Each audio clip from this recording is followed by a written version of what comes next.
Yo, what's good people, it's Cactus, and in today's video, I'm switching it up for this one. This one's going to be a little bit more of a marketing video. A lot of people have been asking me how to sell beats online in 2021, or even just how to grow as a producer. I'll be going through all of my gems in this one, and I'm not trying to make it one of them videos where I say follow these steps and you're guaranteed to sell beats, because it just doesn't work like that. It is going to be a long-term plan. I'll be going through some free techniques or low-costing techniques just because I know there's a lot of producers out there on a budget, but I'll also go through some other stuff as well. But the first thing that I want to say is be real with yourself. And by that I mean, are your beats really ready to sell? If you've only been producing for about 6 months, you haven't got a lot of beats on your store, then the chances are that they're just not ready to sell. It's as simple as that. So in the beginning, I want you to focus more on improving your craft and don't worry about selling beats. I know it sounds counterproductive, but that's just how it goes, man. Like, no one's gonna buy a product if it's a piece of shit. If you want to make a business selling beats, you need to be thinking of yourself as a business and the beats as a product. Look, the product is the main thing, and no one's gonna buy a piece of shit just because you're sliding in the DMs asking them to buy it. You could spend all the money that you want on marketing, you can push it to as many people as you want, but if the product's not there, it's just not gonna sell. And look, I'm not saying you can't post them beats, I'm not saying you can't add them to your store, whether it's BeatStars or Airbit. I'm just saying don't stress yourself too much in the beginning if you're not making sales. It's gonna take some time to develop your craft, so you need to be making beats every day, you need to be watching tutorials,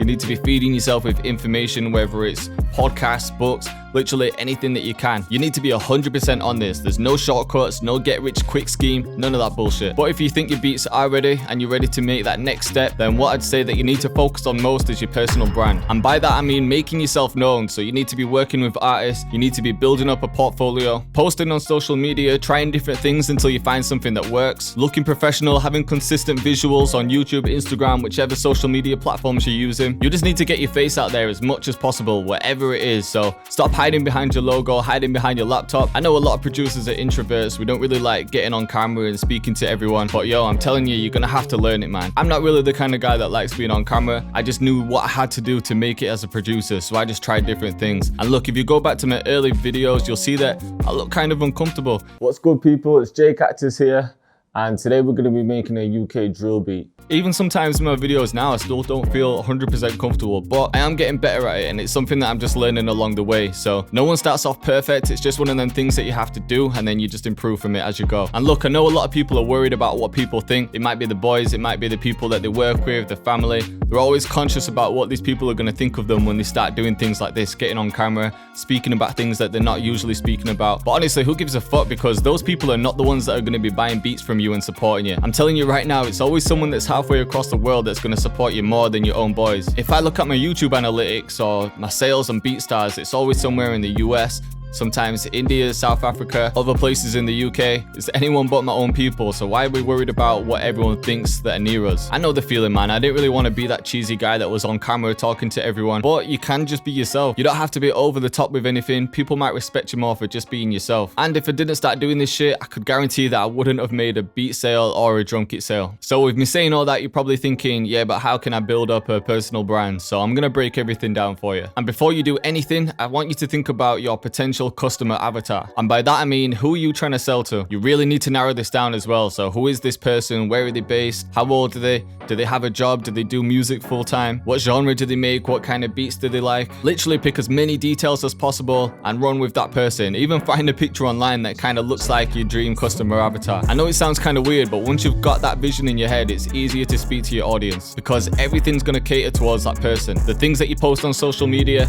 the type of language that you use when you're talking to people or sending emails, or even in your posts, your captions, literally everything is going to be aimed at that customer avatar. And once you've got that locked down, you want to start with the basics of having a logo. And if you're not good at graphic design, then yo, just go to somewhere like fivio.com. You see my text logo, you can see it on the screen in the back. I paid about £10 for that logo, but it looks professional. I see a lot of people trying to make a logo just because they know how to work Photoshop a little bit, but yo, I'm telling you, if you've got the money, even if it's just £5 or £10, go to fivio.com, pay someone that specializes in that, and just have something proper that you can use. So now you've got your beats, you've got the right mindset, and you've got your logo. The next thing I want you to think about is social media. And in the beginning, I think you should try everything. Not everything everything's gonna work for everyone. So for me, YouTube worked, but for someone else, Instagram might work. You just don't know until you try. So you need to get on all social medias, be posting on everything. And once you see one thing starting to work, then you need to double down on that and put a lot more energy into it. But I think every producer should have a YouTube channel regardless. Out of all of the social media platforms, there's been a lot that's come and gone. Like MySpace was popping at one point, it died off. Facebook pages were popping at one point and that died off. But throughout it all, YouTube's been the one that's been kind of consistent. And it's probably the main place that rappers are still going to for beats. And a lot of people say, nah, I don't want to start a YouTube channel because it's too saturated on there. But yo, if something's saturated, it means there's a lot of potential to sell on there as well. And the other thing is, you're not competing with everyone on YouTube. There's people out there that are posting beats once a month, once a week. They're not really consistent with it. But if you've got the mindset, you've got the beats, you've got the branding right, and you're consistent with it, then you're gonna see numbers. And when it comes to YouTube, it's all about finding your niche. I'm still trying to grow my beat channel, but there's a lot that I've learned from growing my tutorial channel and a lot that I've learned from speaking with other successful producers. But every producer that I've spoke to who's made a living off selling beats on YouTube have said the same thing. They all said that you need to stick to one lane. So don't be uploading boom bap beats one day, drill beats the next day, then electro the next. It just doesn't make sense. No one's gonna know what to expect when they come to your channel. You wanna be known for the guy that does a certain style of beats, because that's how you're gonna get those customers that are gonna come to you continuously. So maybe you're the orchestral drill guy, maybe you're the old school boom bap J Dilla kind of guy. Whatever it is, you just really need to find your own lane on YouTube. And to do that, you can use tools such as vidIQ and TubeBuddy. I'll be honest though, once I started using these tools, I was relying on them too much. But you have to remember that YouTube never shares its algorithm, and the algorithm changes all the time. So these tools that you can get for YouTube, all of these add-ons, you can use them, but I wouldn't think about them as something that's 100% accurate. And if you don't know what the tools are, they're both SEO tools, which stands for search engine optimization. So they're basically tools that are going to help you with your tags and your keywords and your descriptions, so that when people search on YouTube, your video actually shows up. And you can get free versions of both of them. So if anything, I'd say download both and test out different keywords and see what they both say. If you think about Drake type beats, everyone's typing in Drake type beats, everyone's making Drake type beats. So that lane's probably taken by a few producers. But if you know artists that maybe isn't known worldwide, but they're still popping off and you can see a lot of rapid growth with them, I'd go for someone like that, because if you're doing their type beats, as they grow as an artist, more people are going to be searching for their name, they'll be searching for their type beats, and you've already been doing their type beats, so your channel's going to grow with them. Think of it as like investing in a stock. If you invest early on and that company grows, you're going to make a lot more money than someone who invests later on and catches them at the peak. And then once you find that artist, you want every single video to be that type beat, or you can maybe go to like 2 or 3 different artists, as long as they fit the same vibe. I won't go into how to use them tools too much in this video, just because I wrote a full article on it that's on my website, so I'll put a link to that in the description. Just know that the tools to help you find keywords that are going to help you rank when people search them keywords. And you want to find keywords that people are searching for a lot, but there's not a lot of competition. And yo, with YouTube, everything comes down to consistency. I'm telling you, I can't stress that enough. Like, whatever your schedule is, whether it's uploading 1 beat a week, 1 beat per day, like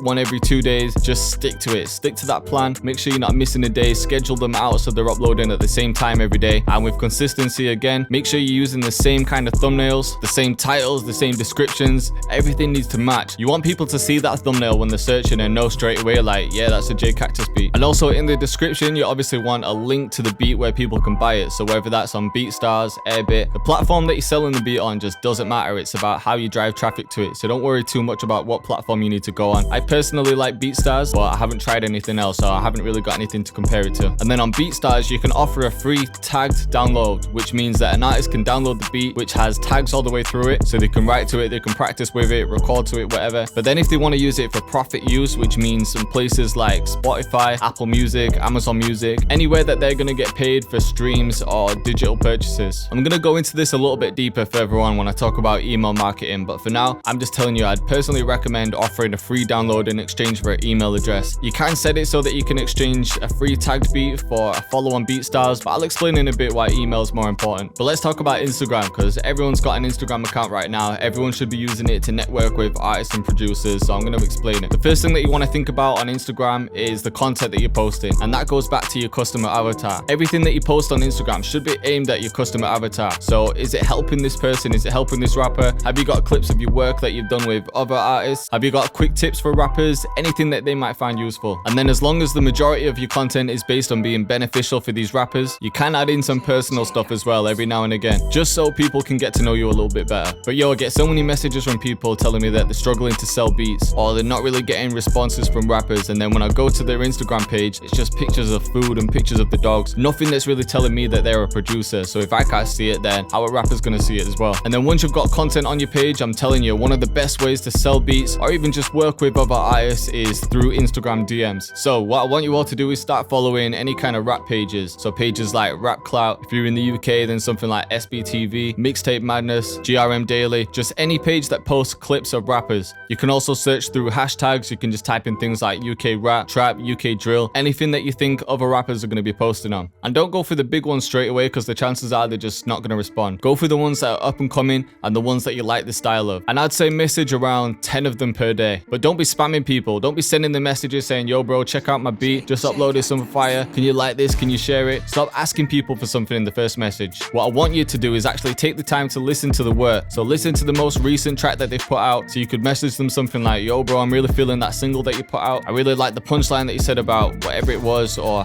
I really like that hook, it was real catchy. Keep doing your thing. Just any compliment or anything genuine, and then just leave it at that. And then if that person responds, because not everyone's going to respond to you, it's just how it is. People are busy, people have got shit to do. So don't take it personally if people don't respond. But if you're messaging 10 people per day, chances are some of them are going to respond. And you haven't asked for anything in that first message, it's just a genuine conversation. So most likely some are going to message back and say, thanks bro, I appreciate that, something along them lines. And then at that point, you can let them know you're a producer. You can say something like, yo bro, I'm really feeling your style. I've got some beats that I think you'd kill. Is it cool if I send some over? And then I'm telling you, if you keep it as simple and as genuine as that, you've got a higher chance of them listening to your beats and jumping on projects with you. So when they message back, they'll probably give you an email address, and then you want to send MP3s in the email. I don't even send them fully tagged versions anymore. I just keep one tag at the beginning. You just want to make it easier for them, because if they get the email, they're in a studio session, they pull up the beat, they vibe into it, and your tag's playing all the way through it, it's just going to put them off. And if you're worried about people stealing your beats in the beginning, then bro, it's just one of them things that could happen, but at least you've got an artist on your beat. And any rapper that takes themselves seriously wouldn't even do that, so I think you'd be surprised. But yo, if you haven't really built up a portfolio, I'd even recommend giving these beats out for free. I speak about this so much. I'm all for giving free beats if it means you're going to build up your portfolio. If you're a new producer and you haven't worked with any artists, if you're messaging these rappers and they come to your page and they see that you haven't really worked with anyone, you haven't got any projects out there, you haven't got any leverage, you're not really making them want to work with you. Sometimes just having good beats isn't enough. On the flip side, if you've given a lot of free beats out, a lot of rappers have come on your beats. Now when rappers come to your page, they're going to see all these projects that you've worked on, all these credits that you've got. They're going to take you seriously. They're going to be like, yo, this guy's actually done some bits, so I want to work with him too. And I'm not saying you need to give everything away for free. I just think that sometimes it can be more valuable to actually have artists on your beats rather than having no one on them just because you're trying to sell them to everyone. I spoke to Ghosty about this on a podcast, and he put it in a good way. He was saying it's a bit like work experience. If you think when you're young you want work experience to build up a CV so that you can go and get these other jobs, it's the same shit as a producer. Your CV is your portfolio with artists. So in the beginning, maybe some work experience is giving out some free beats, and then once you've got enough people on your beats, you can then go for other artists and start selling them. You can even let them know in the email though. When you send the beats over, you can say something like, yo bro, it's good to chat to you on Instagram. Here's the beats that I think fit your vibe. Because I really like your style, I'm going to give you the first one for free, and then if you're fucking with it, we can talk about the others. And whilst I'm speaking about emails, I want to go a bit further into it, because email marketing's been key for me. So when you're collecting all these emails through people downloading free tagged versions of your beats through YouTube and BeatStars, and then collecting emails through Instagram messages, you've got that data which is never going to disappear. And that's data which you straight up own. So all these platforms that you're using like Instagram, YouTube and Facebook, you don't own all of that data. You can't control them followers. So if tomorrow Instagram started dying out and you spent all that time building up all these followers, how are you going to move them to the next platform? And you can't even reach all of them people. So when you make a post on Instagram, you could have 1,000 followers, but you're only reaching about 10% of them, if that. But if you're collecting the email addresses and information, then you've constantly got that. And you can reach out to all of them whenever you want, so you're in full control of it.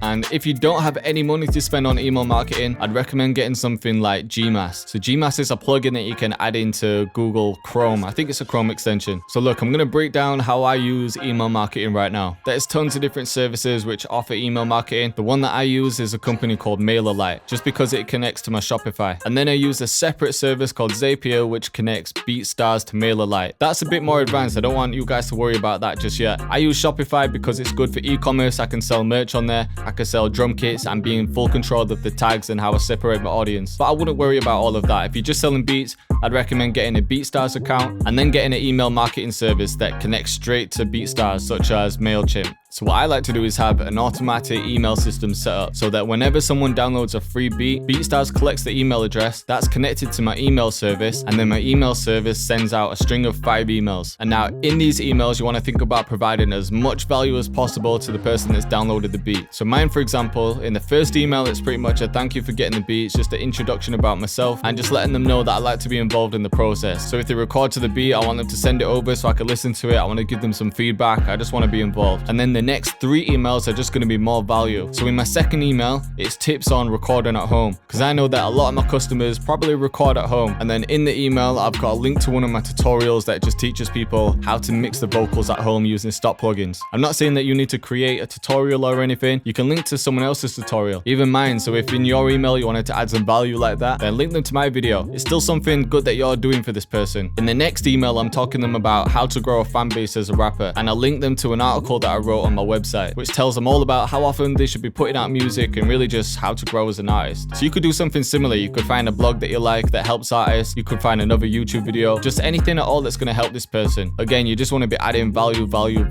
In my fourth email, I'm offering for me to share their stuff on social media. So I'm emailing saying like, yo bro, how did you get on with the beat? Have you recorded anything to it? I really want to hear your new music. If you could send me something, I'll share it to my audience on Instagram. And again, that's just adding value. It's not really me asking for anything. It's just me trying to help this person. And then in the fifth email, this is when I can ask for something. I've spent the last 4 emails being nice to this person, like giving them as much value as possible. And then in the fifth email, it can be a sales email. You can maybe tell them that you've just uploaded a new beat for sale, which you think they'll love. You could maybe include a discount code, just saying, yo bro, thanks for showing love and downloading my beat. I just wanted to hook you up with this discount code for 20% off, or whichever method you want to use. And that sends automatically over a 5-day period. So you can set it for every day. You can set it for maybe every 2 days. And you only have to write these emails once. So whenever someone downloads a free beat, their information gets added to your BeatStars, the email addresses are transferred to the email marketing service, and then the emails are pumped out. But it's something that you want to keep on top of as well. So if you're into email marketing, I'd recommend keeping in touch with people at least every week as well. And again, it's just adding value, as much value as you can. For everyone that's on my mailing list, you'll know that I email you about twice a week, and I'm never really asking for anything. It's just trying to give you guys as much value as possible. So it might be how to make a certain type beat, how to do a particular trick in FL Studio, or even something like this, like how to sell beats online. If I was just emailing everyone twice a week saying buy a drum kit, people get pissed off, they'll unsubscribe, and then once you get a lot of unsubscribers, then your email is going to be registered as spam. You're going to reach less people, and it's just madness. So yeah, if you're going to use email marketing to rappers, I'd recommend emailing them maybe once a week, just with different tips. It could be industry tips, recording tips, whatever it is that you can add value. And then every now and again, you can try and sell them something. So maybe it's a new beat pack, maybe it's the holidays, you've got a promo running, whatever it is, but just don't do that all the time. All right, so the next thing that I want to talk about is customer service. If you're trying to treat yourself as a business, you have to be professional. You've got to be on point. You can't be leaving emails for a week and not replying. You literally have to go out of your way to help people, because you never know who's going to buy from you further down the line. If you go out of your way to help someone, then that person's going to remember you. And then the next time they're looking for beats, they might be like, yo, that Cactus guy was cool. He really helped me out. I'm going to have a look on his beat channel and see what he's got. It's the same shit as anything in real life. So imagine you're in a restaurant, right? And the manager walks up to you. He's real cool. He makes sure that your food's brought out on time. He even offers you a free dessert. You're going to remember that place a lot, and you might even write a good review for that person just because he was so cool. You want to have that impact on your customers as well, even if they've only ever got something for free from you in the past, because you never know when that person could turn into a customer. All right, so the next tip that I want to give you is collaborating. You want to collab with as many producers as possible, because you never know who they're going to send their beats out to. So I'd recommend creating a real fire loop pack. So maybe it's your 20 hardest melodies. So same thing that you did when you were DMing rappers. Keep it genuine with producers as well. Message them, tell them that you really like whatever beat that you heard, you really like the style, just leave it at that. And then with the ones that respond, you can start a conversation with them, let them know that you're a producer too, and ask if it's cool if you can send over some loops. The key is just not to expect anything from anyone. Not everyone's going to reply to you, not everyone's going to like your loops, not everyone's going to work with you. It's just how it is. But for the ones that will work with you, then if they're sharing the beat as well, then their audience is going to see your name. If they're sending beats out to rappers, then it might be the beat that you've collabed on,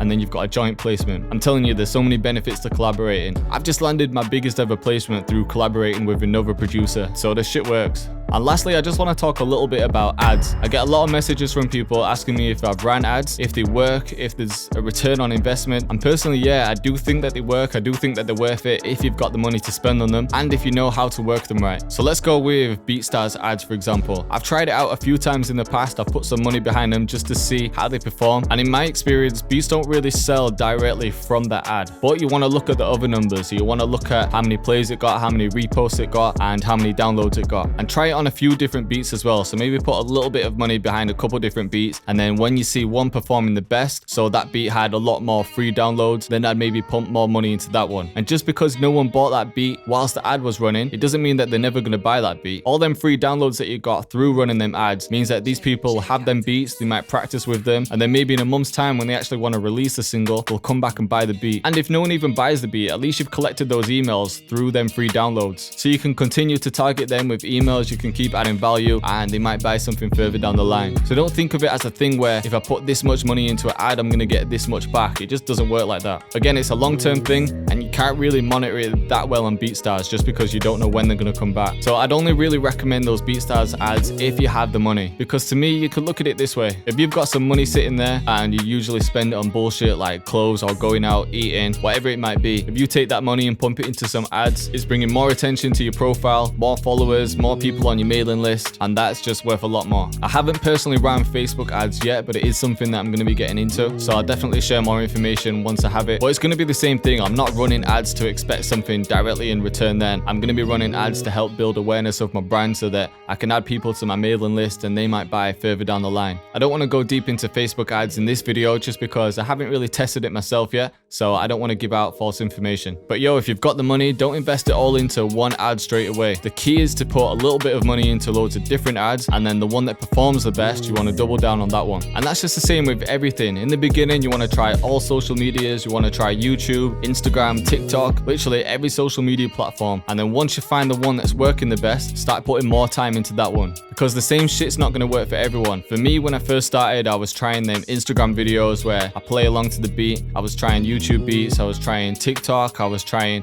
tutorials, and then tutorials started working for me. So then I put a lot more energy in tutorials, and I managed to grow to 25,000 subscribers within a year. So that shit was crazy. So just try things and don't compare yourself to others. Some people will do the ClickFunnels game, some people will run Facebook ads, some people will run YouTube ads, some people do tutorials. Literally everyone's different. So just try things and find your own lane. But yo, I know this was a little bit of a rant. I just wanted to share my gems with everyone, and hopefully someone can pick up something from it. And most of this has been on selling beats online, but as a producer in 2021, there's so many different ways you can make money. It doesn't have to be about selling beats to rappers. You can sell beats, you can sell sample packs, loop kits, you can get sync placements, you can offer mixing and mastering services, you can collect royalties through working with other artists, you can sell things through affiliate links if you've built up a YouTube channel, and you can even do paid promo for people once you've built up a YouTube channel. But it all comes down to personal brand and your product, so make sure that your beats are on point, and then do everything that you can to get your face out there. So just try different things with social media, work with as many different producers and rappers as you can, build up that portfolio, and then you're gonna have more leverage to sell beats to other rappers. So yo, I hope you liked the video. I know it was a bit of a long one, so if you've watched the full thing, I appreciate your time. If you want more videos like this where I go further into different topics, then let me know. I try to cram everything into one video, so if you think I've missed anything, let me know. But I'll be back to the usual cook-up videos on Tuesday, so I'll see you next time.